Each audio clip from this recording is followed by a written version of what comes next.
welcome to Spirit Boost on lockdown. Week 1, we're looking at why do Christians mess up?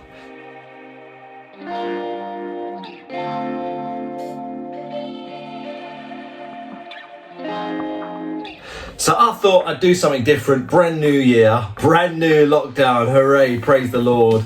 Rather than going out for a walk every week, because someone actually said, oh, you're that guy who just films himself walking, as if I never walk without filming.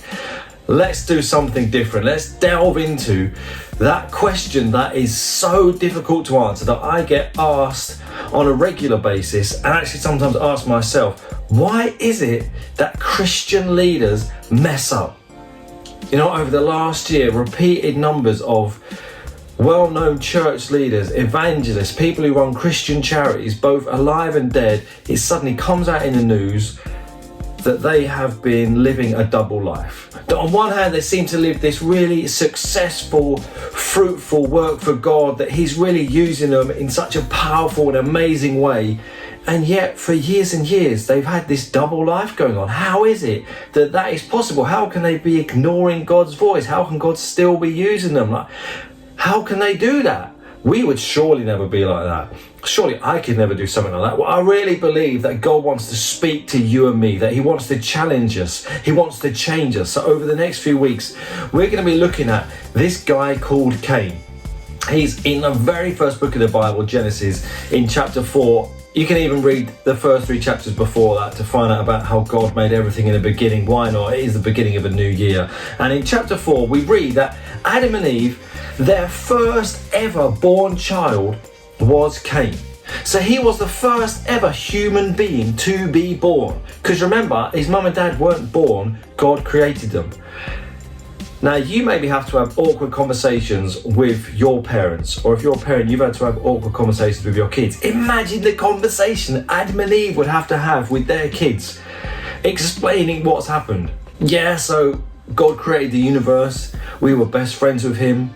We were naked. What? We were naked. We didn't realize it. We weren't shamed.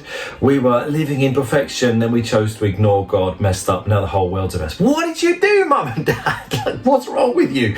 So Cain is brought into the world, and he is someone who works the ground. We read that he is a farmer. Bear in mind that God has said that working the ground, He said, you're going to sweat. He says it's going to be a struggle. There's going to be thorns. It's going to be a cursed ground. He has got a hard job. And his brother Abel is looking after sheep. Now, I'm not denying that being a shepherd is difficult, but we read nothing in the Bible where God says sheep are cursed, sheep are going to make you sweat, sheep are going to be difficult for you to get milk out of.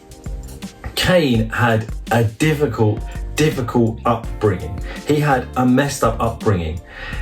And if you know the story, you know that he really messed up, that he killed his brother, that God told him not to. There are lessons we can learn over the next few weeks that God wants to speak to you and me about. So over the next few weeks, as we look at the life of Cain, we're going to try and put ourselves in their shoes.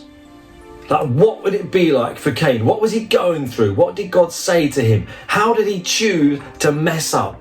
How did God speak to him? How did he change as a result? What does God's grace look like for you and me in that circumstance, in those situations? So I'm really excited about the next few weeks. I encourage you today, go and read the story of Cain in Genesis chapter 4. And then when you come back next week, Spirit Boost, we're going to get right into it and see what God has to say for you and me. Hey, thanks for watching this video. I hope you've enjoyed it. If you have, hit like, subscribe on YouTube, and follow us on Facebook. And if you want to get more involved in our work reaching out to young people across the UK and Europe, then you can support us by going to give.net or asking us a question below.